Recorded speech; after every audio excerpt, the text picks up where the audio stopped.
Welcome to Om Times TV, a division of Om Times Media and Broadcasting.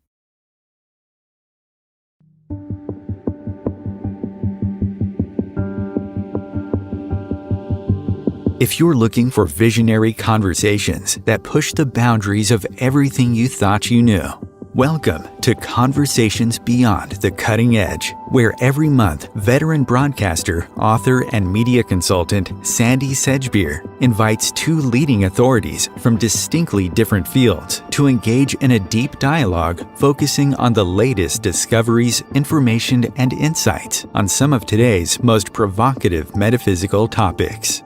Here's your host, Sandie Sedgbeer.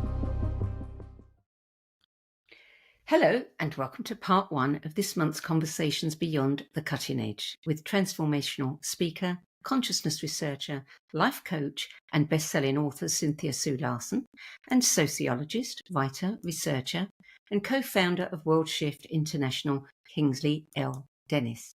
And they're both with me today to share their latest research, revelations, and insights on consciousness, the nature of reality, simulation theory, quantum jumps, the Mandela Effect, the reprogramming and reorganization of human light, who's controlling how we think, and the burning questions. Where is humanity heading? Have we been tricked into perceiving a false reality? And who are we, really? Cynthia Larson, Kingsley Dennis, welcome. Thank you, Sandie. Okay, Sandie. All the good big to have you both here.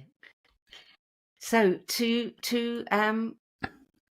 understand some of the deeper topics we will be covering in these two episodes, let's start by getting both of your individual takes on the nature of the current transition and how we got to where we are now. That's all. That's all. Yeah, that'll take up the first half. Cynthia Sue, let's start with you. Well, okay. I've been looking at things through the lens of physics primarily and studying consciousness as it relates to all of reality. So when you ask a physicist how we got here, it's like asking a philosopher, and chances are, if they're deep thinkers, they'll say, why is there anything at all? So starting with that would be quite a long discussion. So I think what you really are getting at is more recently what's been happening. Yeah. And that's quite sociopolitical. And so it's not exactly my specialty. So I'm excited that Kingsley will be following me by providing his brilliant take. Come on then, Kingsley. Tell us, what's your take? Well, thank you, Cynthia. I mean, we correlate well because, as you say, you're looking at the physics and side of phenomena.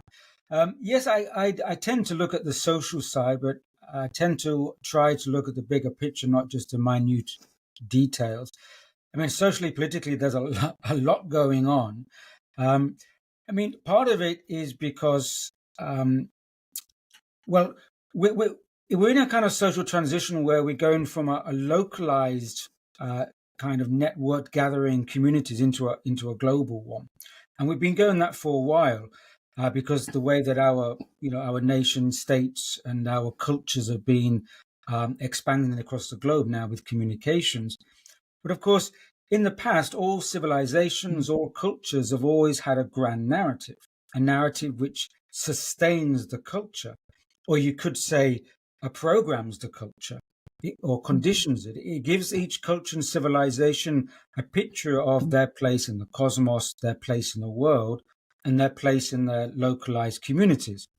And we know that because we've gone through epochs where, perhaps they had a mythological understanding of where people saw themselves in the world. Then we had a cosmological understanding. We've had a religious understanding and a scientific understanding. But in each time, of course, each culture tries to maintain that narrative, that grand narrative. And because there's a certain movement going on where socially, politically, the governing, controlling factions or the social management factions, let's call them that, want to go to a global stage. There's this movement whereby they're trying to take localized narratives and upshift them to a grand global narrative, which incorporates most people, the majority of people. and you can call that globalization at one stage. They're trying to incorporate a lot of different diverse cultures and backgrounds and religious and political and spiritual and cultural beliefs into a grand narrative. But of course, that actually is a very, very difficult process to go from a localized to a global one. But at the same time, there's this groundswell, I say from the bottom up, of let's say, people's knowledge base is expanding through more information, more communication. So they're not actually, it's harder to maintain the consensus narrative. When you're moving to a globalized one, which is a huge agenda, and you've got people coming up and expanding their awareness and stepping back and saying, actually, this may not be the narrative that I wish to be involved in. So we're seeing, I think, what I call a breakdown or a collapse in the grand consensus narrative. And the top down are trying to strengthen that through certain strategies and tactics, which are being quite, in some cases, quite brutal. They're trying to, create this grand narrative, hold it in place as they transition globally. And then from the bottom up, there's a kind of lack of trust, lack of acceptance, and a greater awareness saying that actually these are narratives we don't align with my own personal inner evolutionary narratives or my own self. And so there's a kind of discontinuity or a desynchronization, I would say, between individuals and local groupings and the grand narrative. And therefore, that's one of them, why we live perhaps in a post-truth world, to use that often used phrase. So reality or the truth is no longer a grand narrative, it's collapsing. And this is part of the turmoil I think we find ourselves in. I'm glad you mentioned the truth concept, because that brings back physics right away. Because there we go with this idea, this presumption for many years, actually centuries, that there's just one consensus narrative, that there's one truth, that there's an objective reality. And this is the foundation behind what we now know as our current cutting edge Western science, which stood on that pillar of objectivity. And that has been collapsing rather quietly in the background. But for physicists who are looking at these things, they'll notice that subjective reality seems to be much more the truth of the way reality actually operates. What does that mean? It means literally you can have an experiment where, I think we'll get into this later, but you can have two observers side by side seeing completely different things. And that's now part of our new science that doesn't fit neatly within the confines of what we've been taught, most of us in the last few hundred years.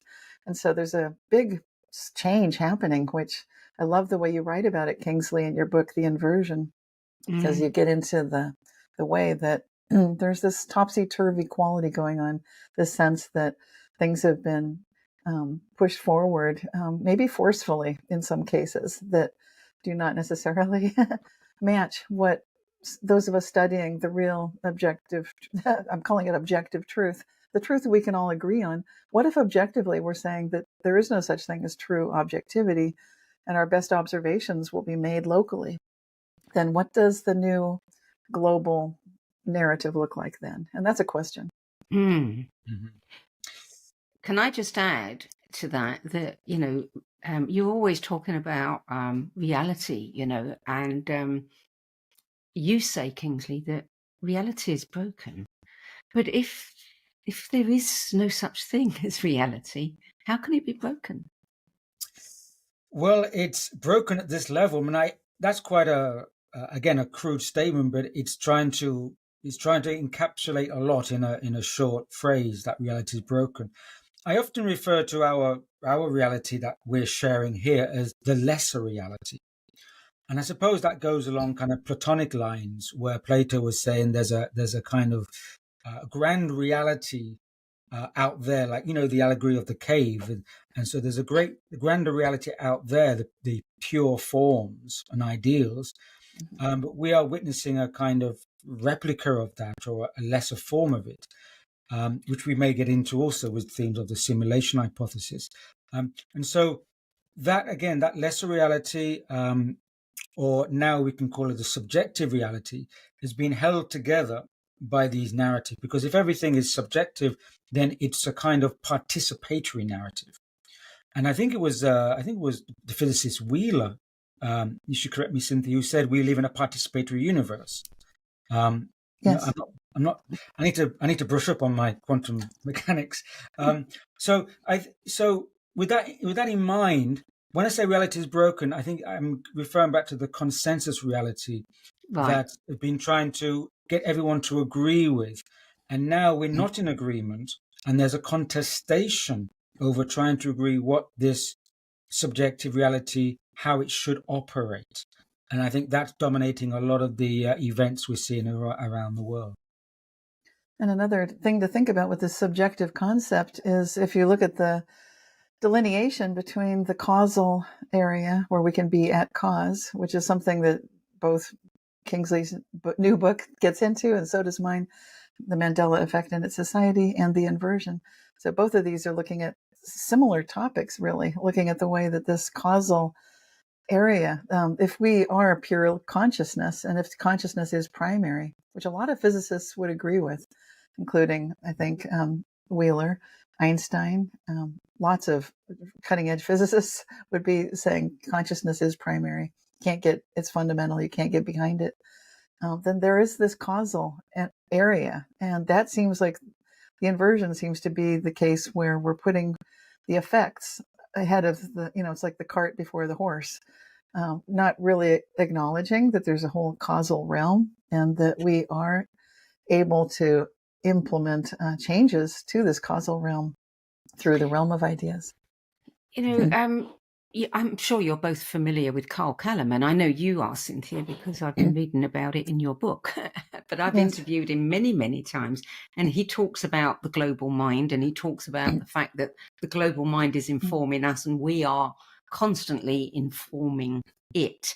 And he talks about the 9 waves of consciousness, and that we are now we have access to a wave of consciousness that is greater than what we've had before. But of course, we still have all the other waves as well. And that there's so many people seem to be having anomalous experiences. So many people seem to be talking about things they never would have, even thought about a couple of years ago. Is that what is creating all of that? Is that this, consensus is changing, and so everybody's feeling something? Yeah, this could be considered having to do exactly with those 9 waves of creation, which have to do with the Mayan. It's mythology, but it's really their cosmology as well, that they were expecting that this time would be here, arriving after 2012. Some people say, well, nothing happened in 2012. You guys are wrong. But really, that was quite a bit did happen in 2012. And then it kicked off this whole wave of this 9th wave where things are just escalating and getting more and more novel, as Terence McKenna talked about, hyper novelty. And we're definitely seeing that. We're seeing that there's just so much change that you can't even keep up with it on the technological side. And that's it goes together with this underlying understanding that indigenous peoples have had, not just the Mayans, but most of the indigenous peoples. I was fortunate enough to be part of the inner circle of the Language of Spirit conference back when it was happening. They disbanded after 2012 because it looks like we're on our own now. It's like, okay, you guys, you can handle this. Off you go. You've got this. Yeah. Okay, wonderful.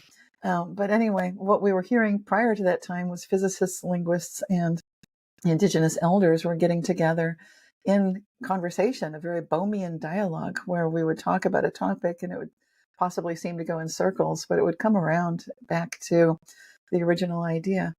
And what I was hearing and learning is that listening deeply is part of what it means to be a Homo sapiens, a wise human, and that we all are wise humans fundamentally at our core. But this has been something we've forgotten. We've been told to look elsewhere.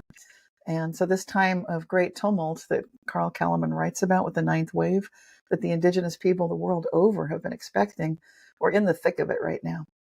And so it's important that we pay attention to things like this idea that maybe there has been some sort of an inversion, that the things that we've been looking to and putting on pedestals might be a little bit off, and that there might be something much more to consider having to do with our true nature as Homo sapiens. Kingsley, tell us a bit more about this inversion. Well, again, it's like Cynthia said that, it's time for the cart to go before the horse. I think the poor horse needs a rest. And I do think also it's about the nature of physicality as well, because what we're talking about here is the nature between consciousness or non-materiality and physicality, materiality. And the narrative for aeons, for a long time, has been that physicality is primary, and that consciousness in human beings especially is a byproduct of physicality. It's a byproduct from the complexity of our brain neuronal connections, which, that is supposed to be the norm, but actually for me it's quite abnormal. Now I don't have proof, but my intuition for a long time has sensed that consciousness and consciousness energy or conscious energy is primary in this reality and in our universal cosmos, and physicality is kind of secondary. It kind of unfolds from that. So, and of course, physics understands that, because when you get down to the past the quarks and everything, you've got energy is primary. So, the idea that the narrative that we live in a physical construct of physical reality, physical world, is very limiting. It's very limiting. It's very constraining, and also it's a mechanism that can keep people in a certain state, a limited state, because it puts limits on our cognitive abilities and our perceptions, because we're always thinking that we're physical first. And so it allows a large degree of social management. It also brings in the idea that perhaps there isn't a purpose or evolutionary vector or direction to human life, because physicality is like an accidental eruption on the back of a planet hurtling through dead space. It all sounds, this is the inversion, this knowledge based, which has been incorrectly, intentionally or incorrectly due to lack of knowledge, being seeded into our cultural, civilizational kind of knowledge base. Now, I don't know Callum's work about the 9 waves, but I would concur with that, because it seems that part of breaking out of this inversion, this trap of materiality, which I call the material fallacy, is that we're having access now to more degrees of consciousness. And I put it down like my analogies, for example, now if we watch a television, we know that television doesn't produce the program. It receives the program. It receives the broadcast. But the quality of the program depends upon the hardware of the television.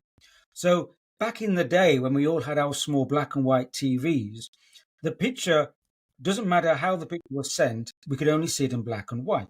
If we had a black and white television today, we'd see high definition in black and white. Then we progressed to the vacuum tube televisions, and then high definition plasma televisions, and et cetera, et cetera. So the quality of the broadcast is because of the advance or the finer tuning of the television set, the hardware. To use an analogy, we can say the human being, the vessel of the body, and everything, the nervous system, the DNA. And scientists now have come out and said the DNA acts as like a fractal antenna in the electromagnetic field. So if we can comprehend that we are a receiving station, then according to how we fine tune our apparatus, our nervous system and our mind and our whole body, we can receive either a black and white program, a high definition program, or a plasma program.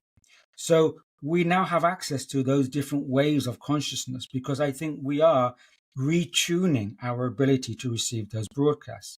And by doing that, we are then moving out of this inversion and seeing the world in much clearer out of the confines of these perceptual limits.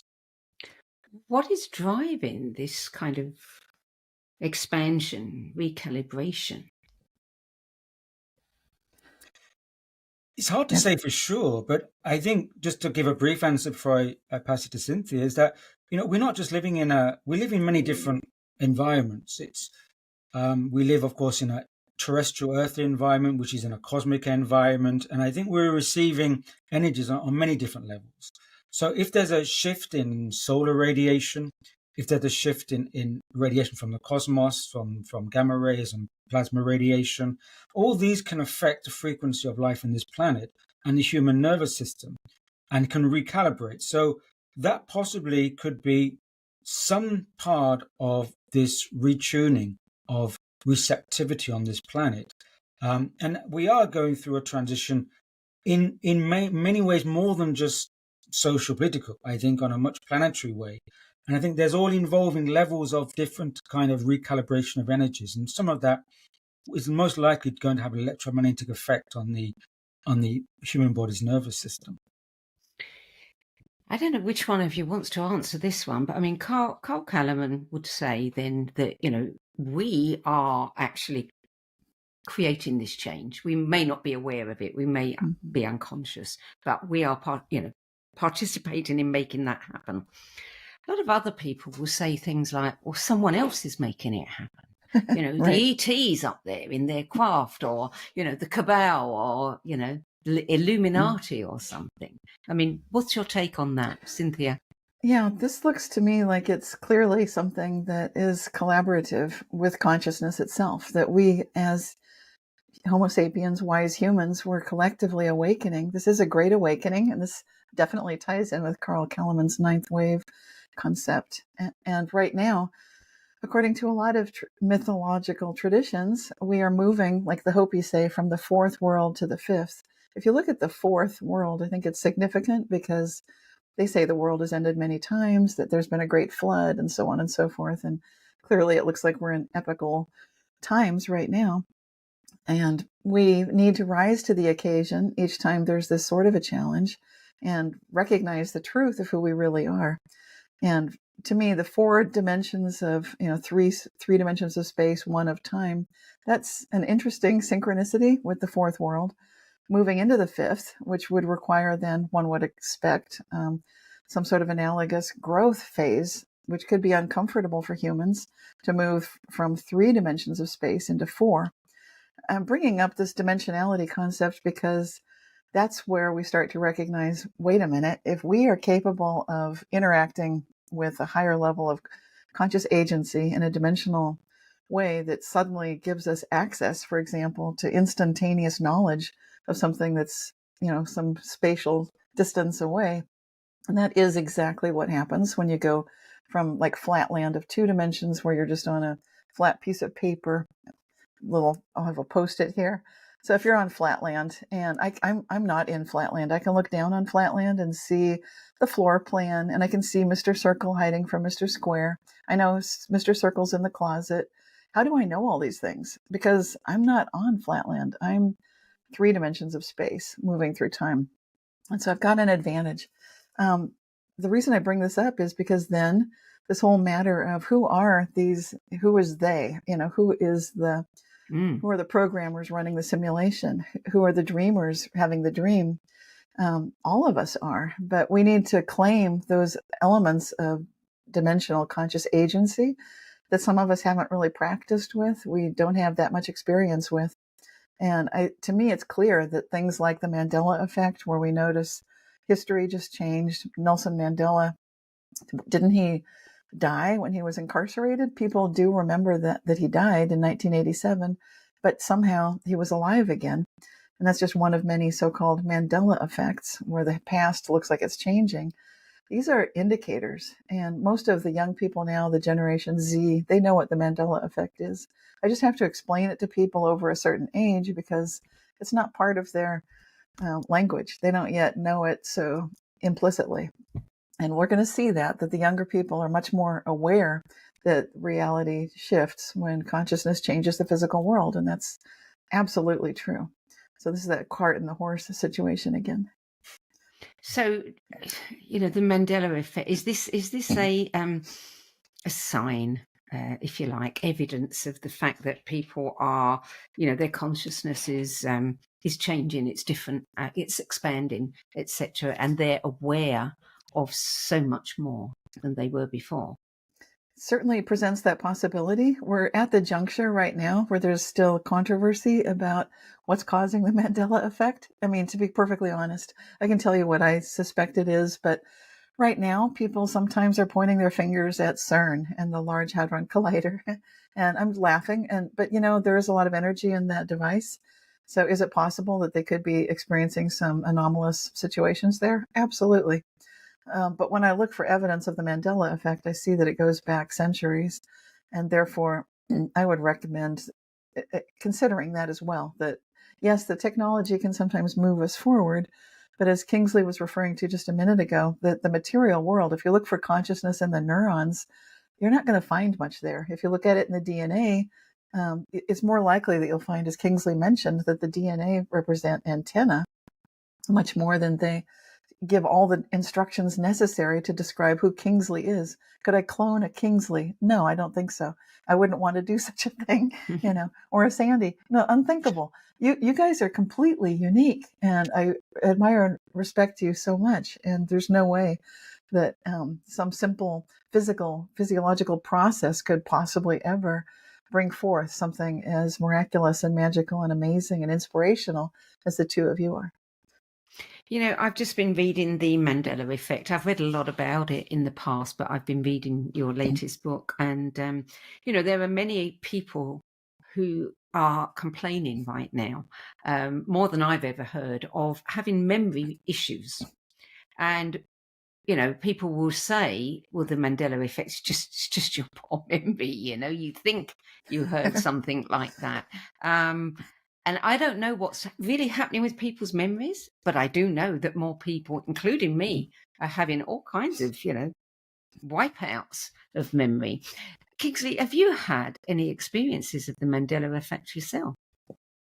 Actually, no, not that I can pinpoint. I mean, misplacing keys and thinking they were somewhere else, or finding objects, but that's normal. But actually, I've never had an event where I could say that's changed my timeline or my understanding of the timeline.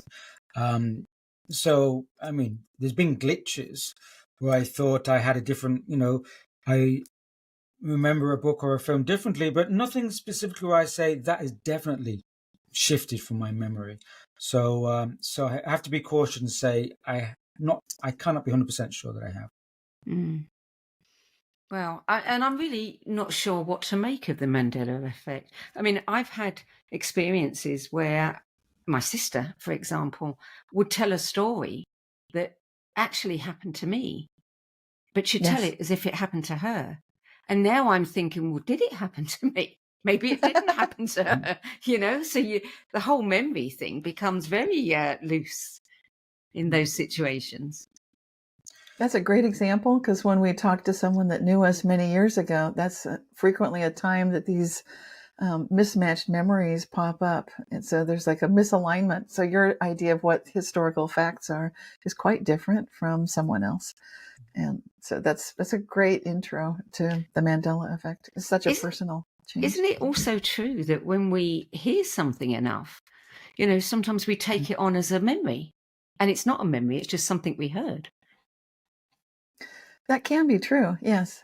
The difference between the sorts of Mandela effects people are noticing is that they're not just hearing it repeatedly. You can say, well, that's what happened, but then why would things change in our physical bodies, like the kidneys themselves be in a different location than where the kidney punch is supposed to be? Like if you've heard of the kidney punch, then in martial arts and boxing, then, or even if you don't do those sports, but you just watch them, you know what that is, that there's the danger if someone is struck in the lower back, and I'm putting my hand in the kidney area where it used to be, but the kidneys aren't there anymore. And so it's kind of interesting when you see things that don't make any sense because they've somehow changed. A lot of people remember geographical changes to history having to do with various events changing. So the fact that the South American continent now looks like it's much farther to the east, for example, than it used to be, so that the time zones are different than some people remember them. That sort of thing is the kind of thing where doesn't make sense that you would have just heard this somewhere. Like, who would be talking about such things? And so for people to collectively be noticing that this is definitely different, it's significant. And so that's where it becomes relevant to study. I think, something like, oh, the kidneys have changed position. Now, you can't really argue with that if you've got, physicians who say, yes, I can absolutely attest to that. They used to be here and now they're over here. We can't argue with that. How does that happen? Well, how does the change happen? I Yeah. would say consciousness seems, and this is where the theories come in. To me, it looks like consciousness it is fundamental, and it looks like we're experiencing some collective changes across the board to physicality that perhaps initiated first within consciousness, and that's fascinating. I think we need to look at smaller scale studies. It's really hard to study the whole planet at once. And that's where I love the work of Dr. Dean Radin at Institute of Noetic Sciences. And I was fortunate to be part of a scientific study this year. It's called the Sigil experiment, which stands for something which I can't quite remember, but it has to do with using, basically he selected for magicians and meditators to try to influence what was happening inside a literal black box, which was some sort of a physics device similar to the double slit experiment, but not. It's called an interferometer. So inside the little plastic box was just a device that that little photon could interfere with itself. And so 50 participants were selected. I was one of the 50, and I received my box wrapped in copper foil. I know what I'm looking at from my physics background. That's a Faraday cage. So basically, Dr. Dean has created a little plastic box about yay big, and it's wrapped in, looks like copper foil. But to me, I just smiled, like, no problem. We know consciousness can influence the physical world. So I still have the expectation of success to influence. And so it just ran through the 10 different cycles of influencing. 9 went really well. 1, I did something foolish and tried to do advance influence. It's a long story, fascinating. But long story short, what happened with the study, it's now being written up. I've seen the preliminary write-up. Dr. Dean Radin's preliminary write-up rivals what some people would do for a final write-up. So I'm really excited to see his final write-up. But he definitely witnessed that there was influence from the magicians, who are people experienced in influencing external reality, versus the meditators, who mostly work within themselves.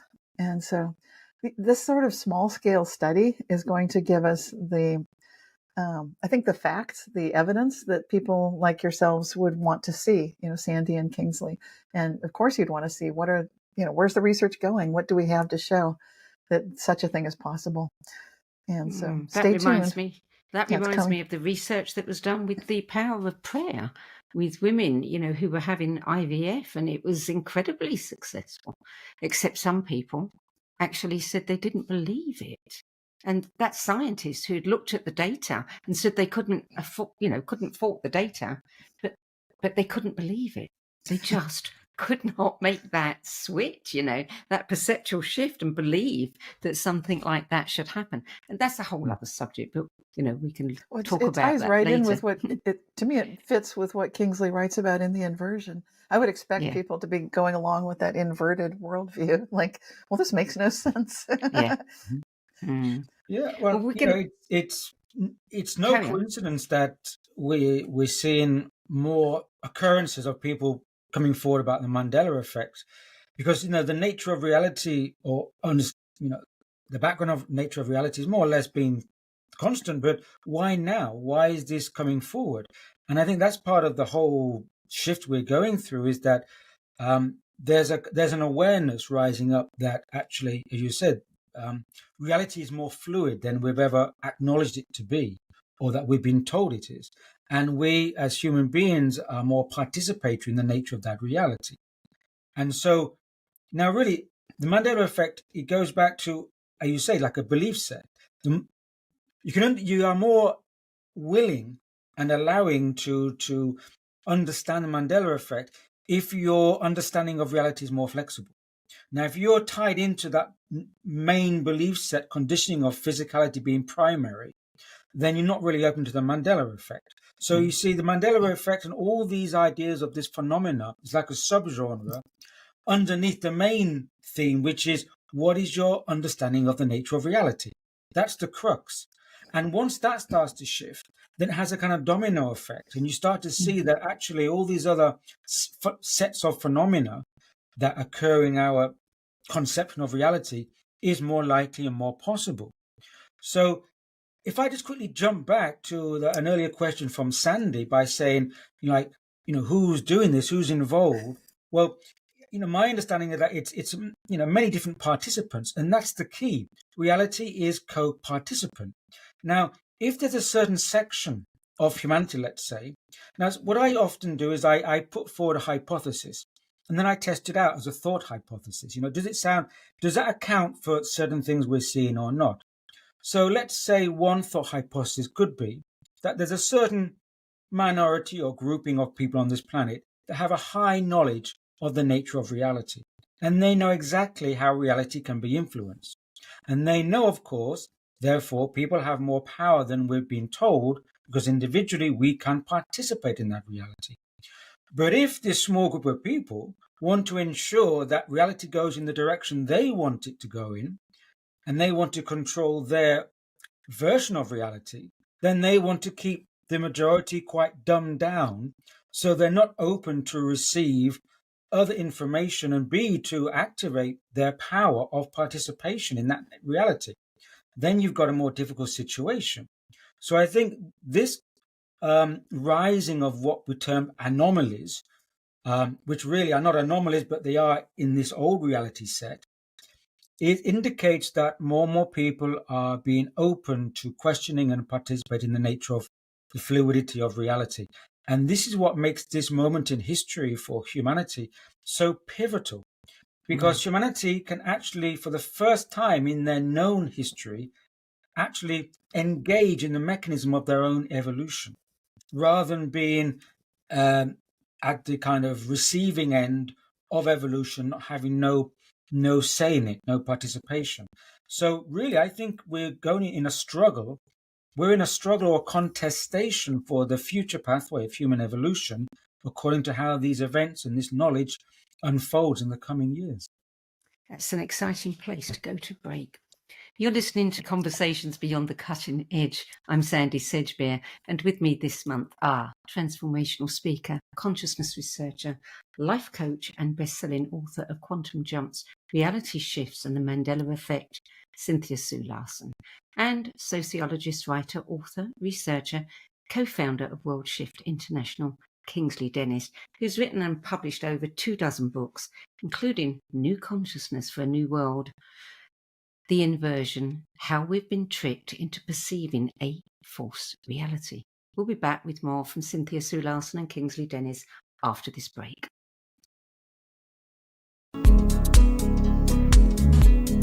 Hello, I'm Sandie Sedgbeer, host of Times flagship radio show, What Is Going On? And as an author, editor and 13 times book judge who's read thousands of books and interviewed hundreds of authors, I'm constantly asked, what's really worth reading and what's not? So I created the No BS Spiritual Book Club to help you save time and money by picking the brains of discerning names who have walked this path before you. There's no catch, no fees and no BS, just an ever-growing library of 10 best spiritual book lists from some of your favourite authors and teachers, plus free book excerpts, audios and video interviews with people like Don Miguel Ruiz Jr., David G., Lee Harris, Mark Nepo and more. From well-known classics to hidden gems you've never heard of, it's the only no BS guide to the best spiritual books to enlighten your journey of self-discovery. So why not join the club? Get inspired and save money at the nobsspiritualbookclub.com. Imagine becoming a super influencer. Reinvent yourself, invest in your brand, and then manifest your success with a robust spheric approach. Times Media and Broadcasting offers a unique and multifaceted way to become the spiritual and conscious influencer you deserve to be by putting your message across our powerful platform with its proven record of integrity and excellence.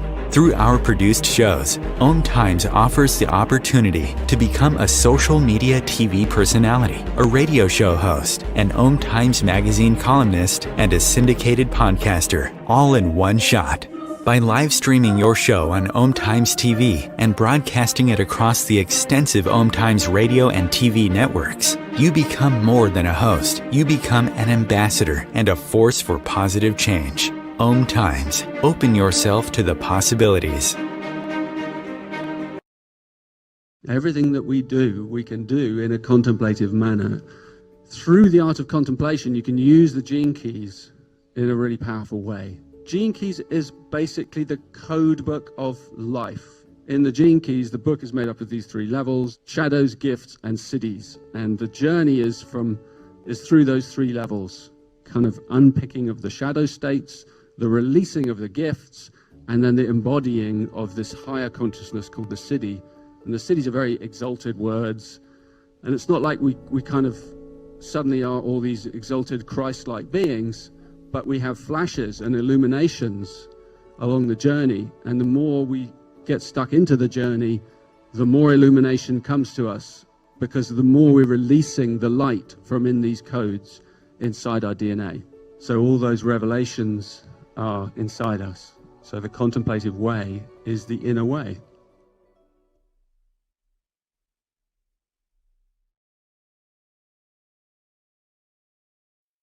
There are 16 million children struggling with hunger in America. That's 1 in 5 daughters, sons, neighbors, and classmates who don't know where their next meal is coming from. Yet billions of pounds of good food go to waste every year. It's time we do something about it.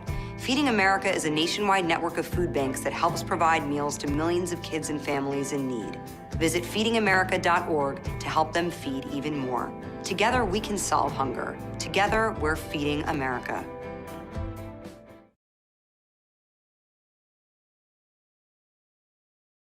Welcome back. Cynthia Sue Larson, Kingsley Dennis, can you share some of your personal experiences and reflections and how they relate to the broader themes that we're discussing? What kind of experiences have you had? I've had some extraordinary experiences through this pandemic period, which involved coming down with what's known as long haul COVID, or PASC as it came to be known. So during that process, it was quite transformative for me personally, because I'm a big believer in the participatory universe that we spoke of previously. That would be John Archibald Wheeler's idea of, if you ask nature a question, nature answers. And I'm a big believer in that, which means that each day I start the day with asking, how good can it get? And I really take that question into my heart, into my being. I pretty much expect and demand to know that I will be shown today how good can it get. And I'm mentioning that because it seems a little bit out of sync or a bit unusual to be simultaneously suffering from hundreds of symptoms and feeling like I'd aged 30 years overnight, but really asking and demanding and expecting to know how good can it get. And absolutely, that is a transformative question. And I can attest to the fact, for at least for myself, I was able to find natural means to recover, to still recovering to full and complete health. Obviously, every organ in my body was impacted by this. And I know some people don't believe in the whole thing. So I was suffering from a chronic disease that people sometimes will be gaslit about. Even doctors will say, that can't be, we don't know what that is.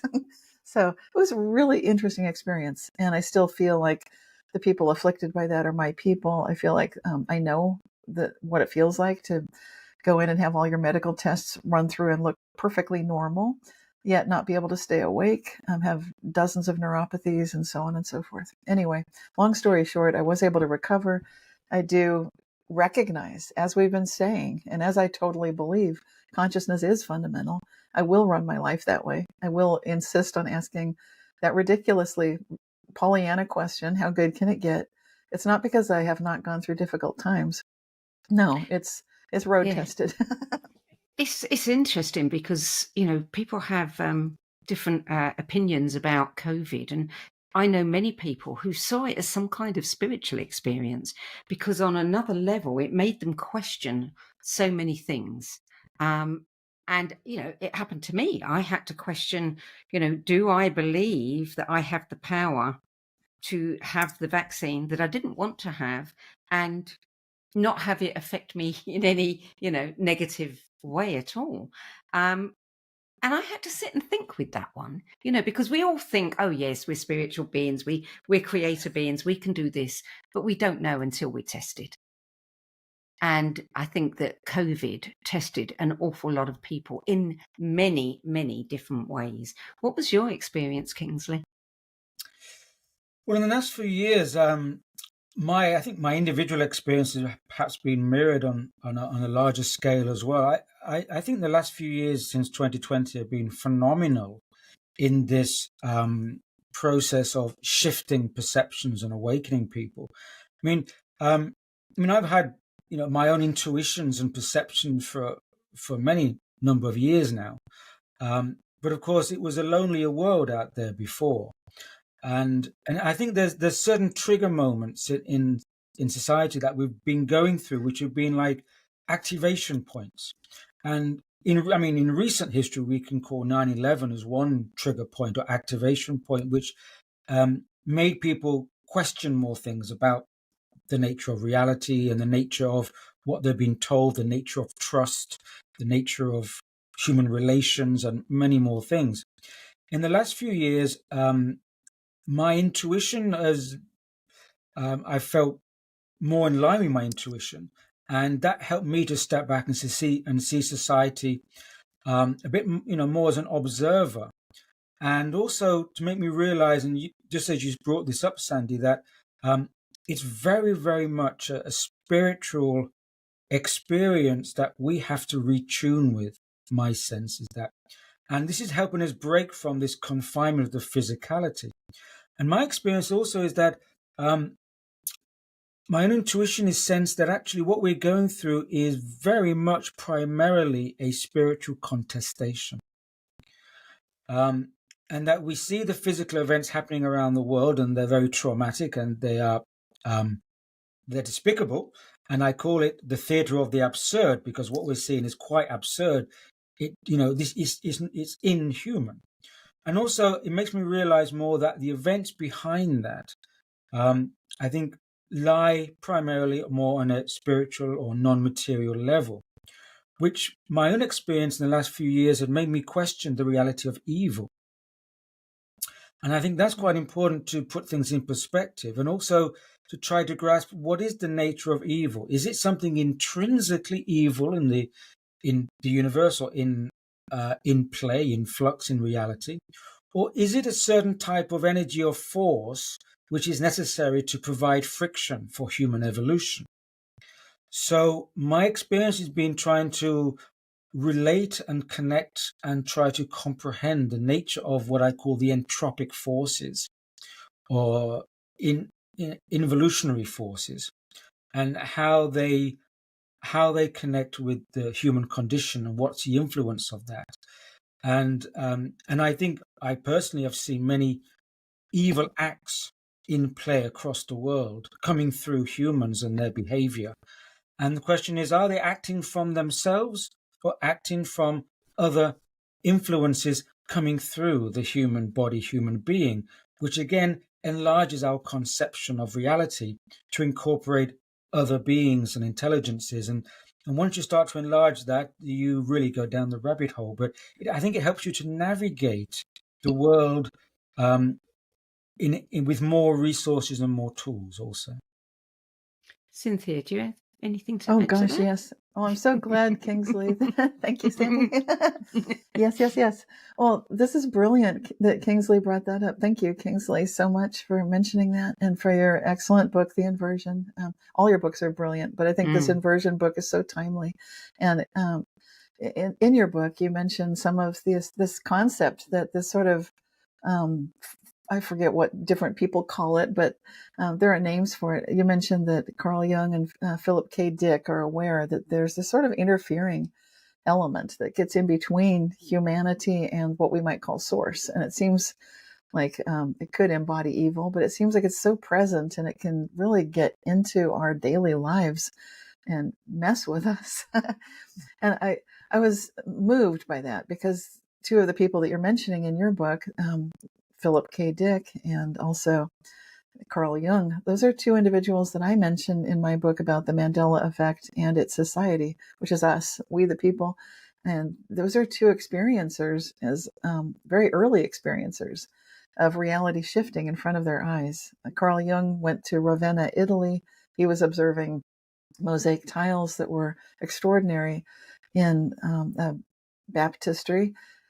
And I describe it in my book, so I'm not going to go into all the detail. But basically, he was there with a friend, Tony Wolfe, and he was talking out loud to her about these baptismal images and water images involving, various people and figures from Christianity.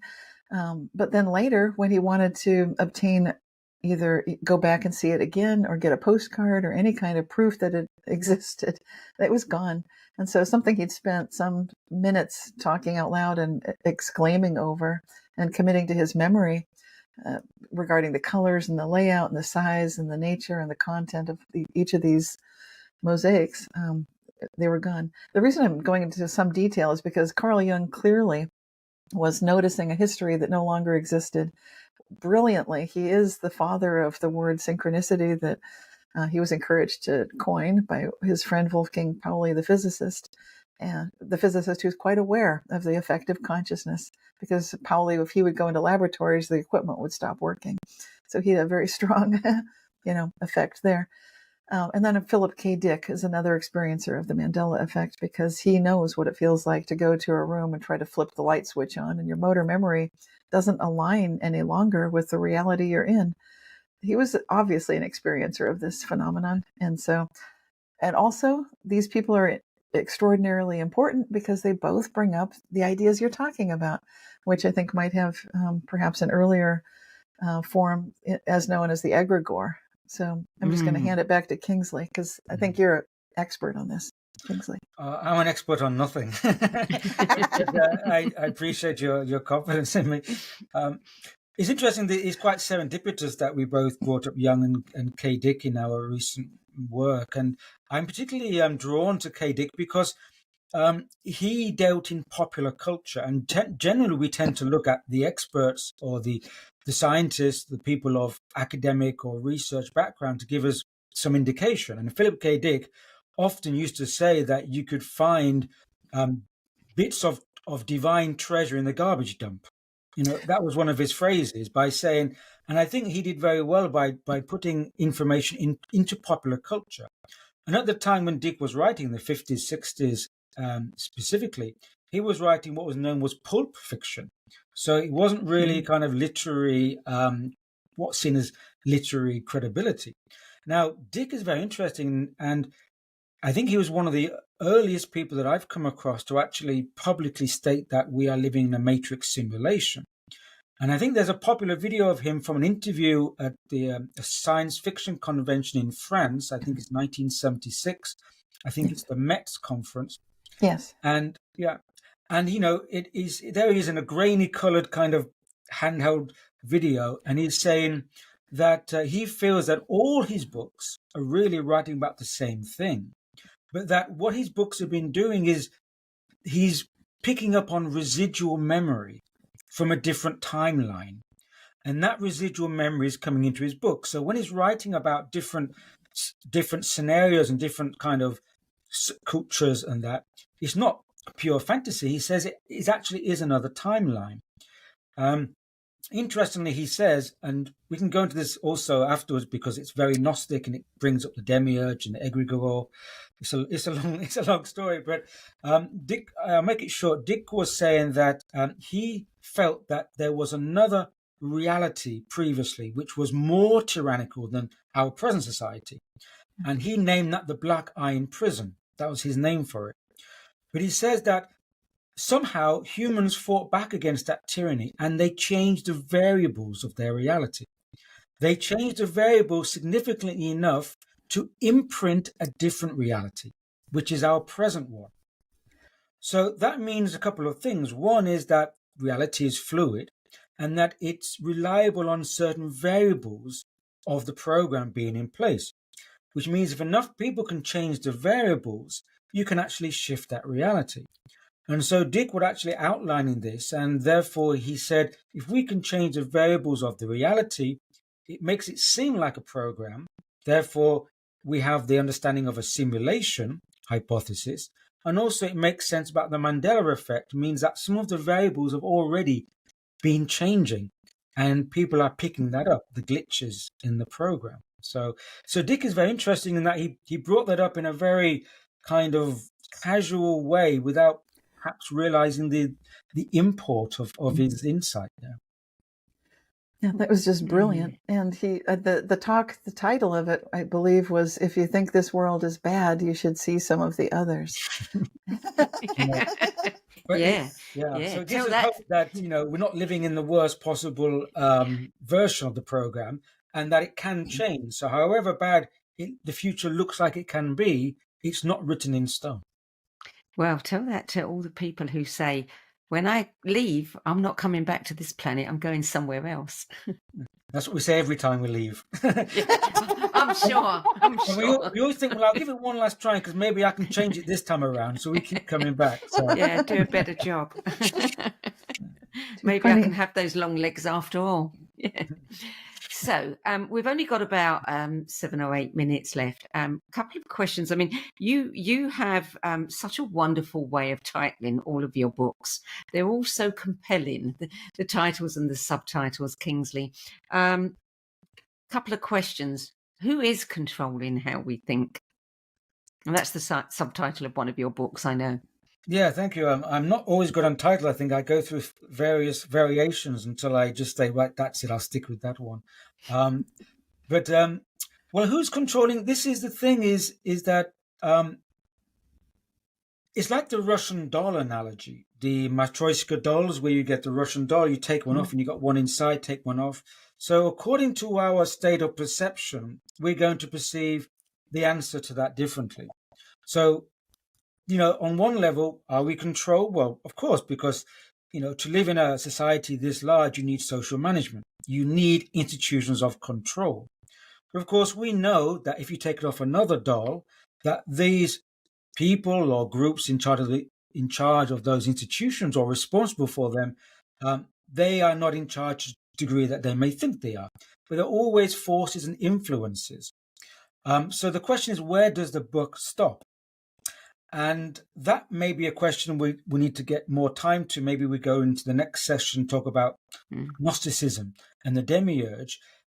So where does the book stop? Well, on one level, on a physical level, we have certain groups that want to, through power or greed or control, want to have their version of control of the physical life. So there's a great degree of physical control.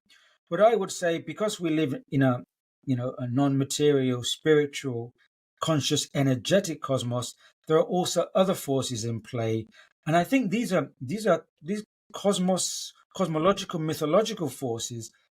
There's some degree of reality to them, and I think we have to engage with that understanding that there are influences that we are not perceiving that are participating through the physical reality, through a different kind of energetic state or dimension.